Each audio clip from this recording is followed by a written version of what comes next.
नमस्कार दोस्तों।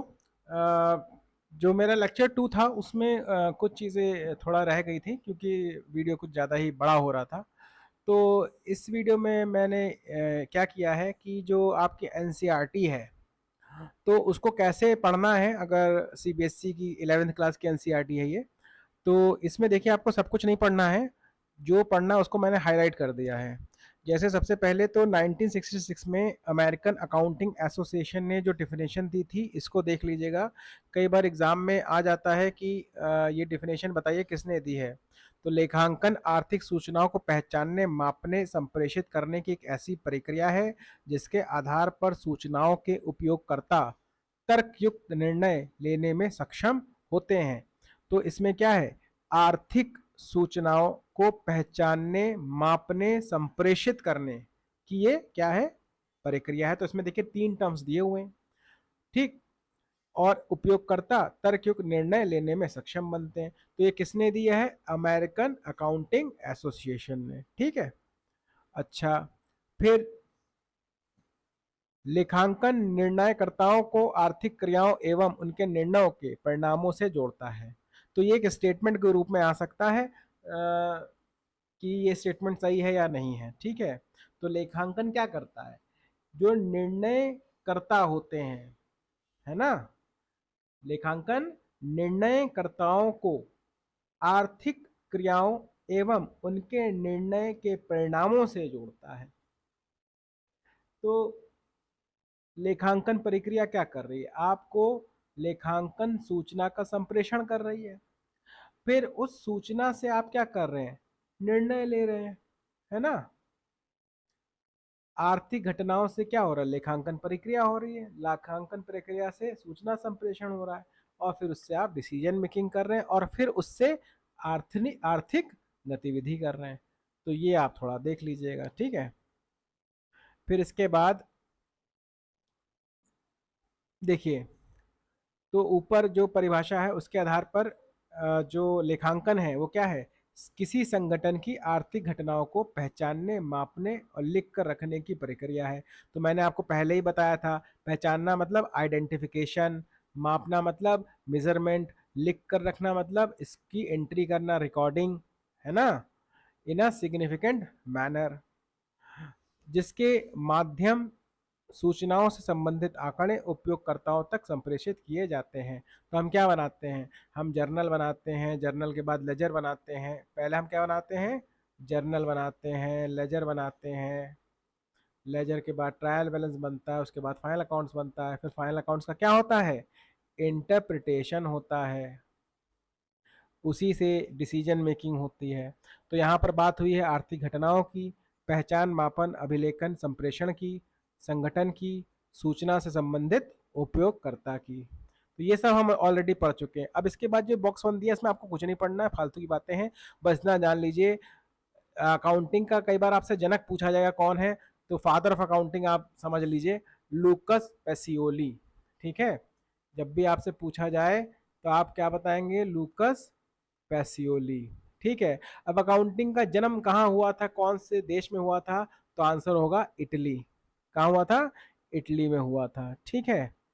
और क्या है, आर्थिक घटनाएं, आर्थिक घटनाएं आपको बताइए, आर्थिक लेन देन होता है जिसके परिणामों को मुद्रा के रूप में मापा जा सकता है, ठीक है। अच्छा, अब ये भी क्या है, ये जो लेन देन है ये आंतरिक भी हो सकते हैं और बाह्य भी हो सकते हैं, ठीक। अब जैसे मान लो किसी कंपनी के, मान लो एक कंपनी है, कंपनी के 2 डिपार्टमेंट्स हैं, एक स्टोर डिपार्टमेंट है और एक परचेज डिपार्टमेंट है। अब इसके बीच में जो लेन देन हो रहा है इसको हम आर्थिक आंतरिक लेन देन बोलेंगे, ठीक है। बट मान लो एक कंपनी दूसरे कंपनी को या ग्राहक को सामान बेच रही है, तो ये क्या हो गया, ये आपका बाह्य घटना हो गई, ठीक है, एक्सटर्नल ट्रांजैक्शन हो गया। फिर पहचान करना, मापना, लेखा जोखा करना, संप्रेषण, ये क्या है, पहचान। भाई जाहिर सी बात है, लेन देन का हमें क्या करना, अभिलेखन करना है। तो अभिलेखन करने से पहले हम क्रिया का चयन करेंगे जो वित्तीय प्रकृति को हो। मतलब ये कि only those transactions will be recorded which are of financial character, मतलब जो वित्तीय प्रकृति के होंगे उन्हें हमें क्या करना है, रिकॉर्ड करना है। फिर क्या है, मापन। अब एक बार आपने देख लिया कि चलो वित्तीय प्रकृति का है, फाइनेंशियल कैरेक्टर का है, अब उसका मापन करना पड़ेगा। तो मापन की इकाई क्या है, रुपए, पैसे, है ना। That is it is measured in terms of money. Then अभिलेखन मतलब रिकॉर्डिंग करना। तो रिकॉर्डिंग कहाँ होती है, रिकॉर्डिंग कहाँ होती है, रिकॉर्डिंग होती है जर्नल में। अब जर्नल में भी क्या क्या होती है, डेट वाइज होती है। डेट वाइज का मतलब क्या, क्रोनोलॉजिकल ऑर्डर, क्रोनोलॉजिकल ऑर्डर में, दैट इज काल क्रमानुसार या तिथिवार इसको अभिलिखित किया जाता है। ठीक है। अच्छा, अभिलिखित करने के बाद उसका हम क्या करते हैं बताओ, उसका लेजर बनाते हैं। लेजर बनाने के बाद उसका सारांश, दैट समराइजिंग एक तरीके से करते हैं। ठीक, और समराइजिंग में क्या होगा बताओ, लेजर बनेगा, ट्रायल बैलेंस बनेगा, फिर उसका फाइनल अकाउंट्स बनेगा। ठीक, फिर फाइनल अकाउंट्स बन गया है, उसका क्या करेंगे, कम्युनिकेटिंग, संप्रेषण, कम्युनिकेटिंग द रिजल्ट्स। तो आपका फाइनल अकाउंट्स बन गया है, तो जो भी आपका प्रबंध तंत्र है या दूसरे जो आपके उपयोगकर्ता हैं उनको इसका संप्रेषण कर दिया जाता है और वो अपने हिसाब से इसका यूज करते हैं। संगठन मतलब ऑर्गेनाइजेशन।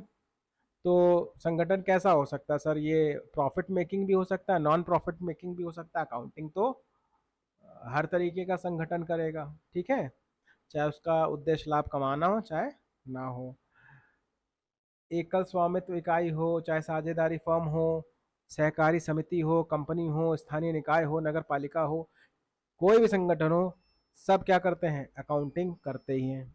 ठीक, इसके बाद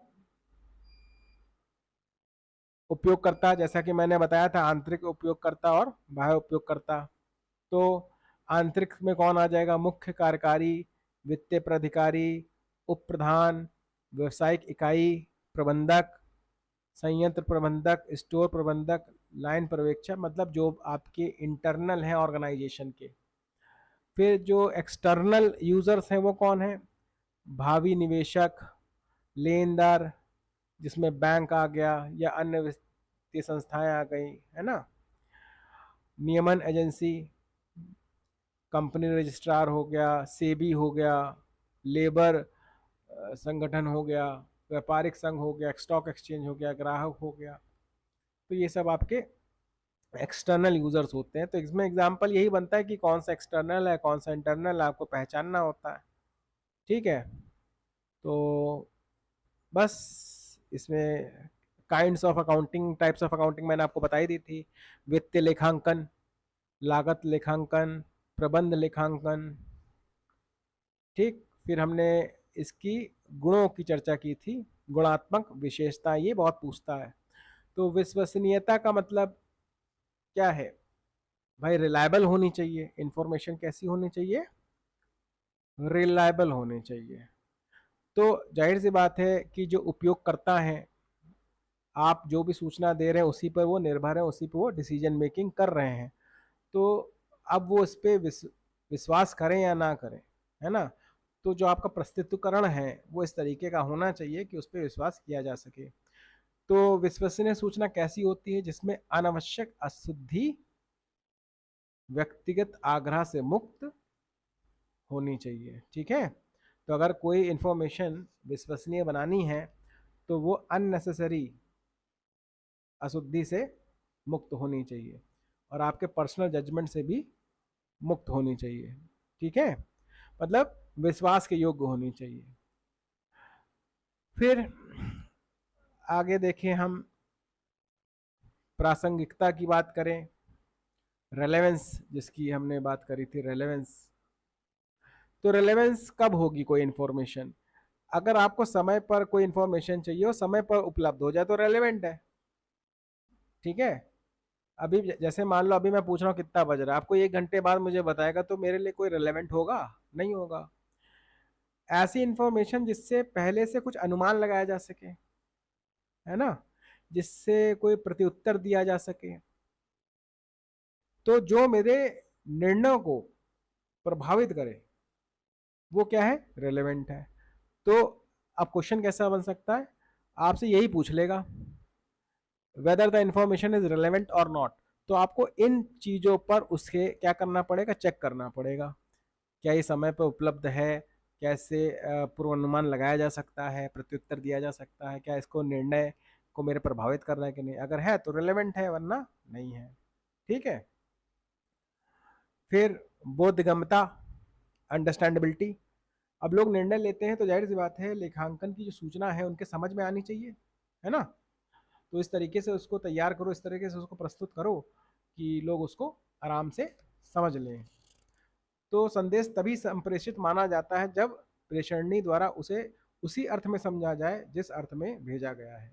मतलब कि ये है कि किसी भी संदेश को कम्युनिकेटेड तभी माना जाता है when it is understood in the same sense, है ना। जो हम कह रहे हैं वही आप समझें तब तो मेरा कम्युनिकेशन सही है, बट मैं कह कुछ रहा हूँ आप समझ कुछ रहे हैं, तो इसका मतलब ये कम्युनिकेशन गैप है, तो वहां पर बोधगम्यता नहीं होगी। फिर तुलनीयता की बात थी कि जो आपकी रिपोर्ट है वो कंपेरेबल होनी चाहिए, आप अपने ही डेटा से उसको पिछले साल के डेटा से कंपेयर कर सकें। तो इसके लिए क्या है कि अगर आपको तुलना करनी है तो दोनों डेटा समान अवधि के होने चाहिए, समान मापन के होने चाहिए और समान प्रारूप का होना चाहिए। मतलब जो फॉर्मेट है वो भी सेम हो, जो मेजरमेंट का टेक्निक है वो भी सेम हो, मेथड्स जो अप्लाई किए वो भी सेम हो, है ना, तब तो हो पाएगा, पीरियड भी सेम हो। ठीक। बाकी ये सब हम लोग ऑलरेडी कर चुके हैं। तो मैंने सोचा थोड़ा एनसीईआरटी से भी आपको मैं बता दूं कि आपको फालतू सब नहीं पढ़ना है, जो रिलेवेंट है वो चीज़ मैंने आपको बता दी है। अच्छा, कुछ इसमें क्वेश्चन है, चलिए ये कर लेते हैं। ठीक है। चलिए बताइए, निम्न में से कौन सी व्यवसायिक लेन देन नहीं है। व्यवसाय के लिए 10,000 रुपए का फर्नीचर खरीदना, ये तो है। 5,000 रुपए का कर्मचारियों को वेतन का भुगतान करना, तो ये भी एक लेन देन है। अपने निजी बैंक खाते से 20,000 रुपए अपने बेटे की फीस का भुगतान करना, तो भाई अपना निजी बैंक का इस्तेमाल कर रहे हो, बेटा भी तुम्हारा निजी ही है, तो उसका बिजनेस से क्या लेना देना, तो आंसर क्या होगा, गा होगा। एक बार घा भी देख लेते हैं, 20,000 रुपए व्यवसाय में से बेटे की फीस, तो यहाँ तो व्यवसाय इफेक्ट हो रहा है ना, पैसा निकाल रहे हो तुम, तो यहाँ ये जो है ये व्यवसायिक लेन देन नहीं है। दीप्ति अपने व्यवसाय के लिए एक भवन खरीदना चाहती है, इस निर्णय संबंधित उपयुक्त आंकड़े कौन से हैं। तो कुल मिलाकर रेलेवेंट इन्फॉर्मेशन, यह देखो रेलेवेंस से पूछ लिया है कि कौन सी इन्फॉर्मेशन रेलेवेंट है। इसी प्रकार के व्यवसाय ने वर्ष 2000 में 1 लाख रुपए का भवन खरीदा, 2003 में भवन की लागत का विवरण, 1998 में भवन की लागत का विवरण। इस प्रकार के भवन की अगस्त 2005 में लागत 25 लाख रुपए। भैया, हम जिस तरह का बिजनेस कर रहे हैं उस तरीके के बिजनेस में जो भवन खरीदा गया उसकी वैल्यू क्या है, तो आंसर क्या होगा, का, क्योंकि मेरे लिए यही रिलेवेंट है, बाकी इंफॉर्मेशन मेरे लिए रिलेवेंट नहीं है। एक सूचना प्रक्रिया के रूप में लेखांकन का अंतिम चरण कौन सा है, तो मैंने देखो आपको करा रखा है ना। तो लेखा पुस्तकों में आंकड़ों का लेखा, ये तो प्रथम चरण हो गया। वित्तीय विवरणों के रूप में संक्षिप्तीकरण, समराइजिंग भी बीच का हो गया। सूचना का संप्रेषण, ये आखिरी में होता है। सूचना का विश्लेषण और उसकी व्याख्या पहले होती है और उसके बाद में संप्रेषण होता है। तो कम्युनिकेटिंग जो है वो लास्ट स्टेप है। ठीक है।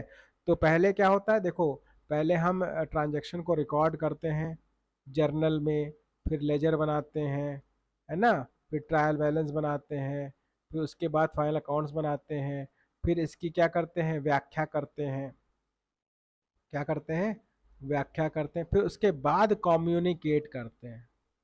ठीक है। तो इसका लास्ट स्टेप जो है वो क्या है, कम्युनिकेशन, दैट इज संप्रेषण। इसके बाद है, जब लेखांकन सूचना को स्पष्ट रूप से प्रस्तुत कर दिया गया हो तो लेखांकन सूचना की कौन सी गुणात्मक विशेषता परिलक्षित होती है, तो बताइए। स्पष्ट रूप से प्रस्तुत कर दिया गया हो। तो स्पष्ट रूप से अगर स्पष्ट कर दिया है तो ये क्या है, प्रासंगिकता। ठीक है। मापने की सामान्य इकाई एवं प्रतिवेदन का साधारण प्रारूप प्रोत्साहित करता है। बताइए क्या?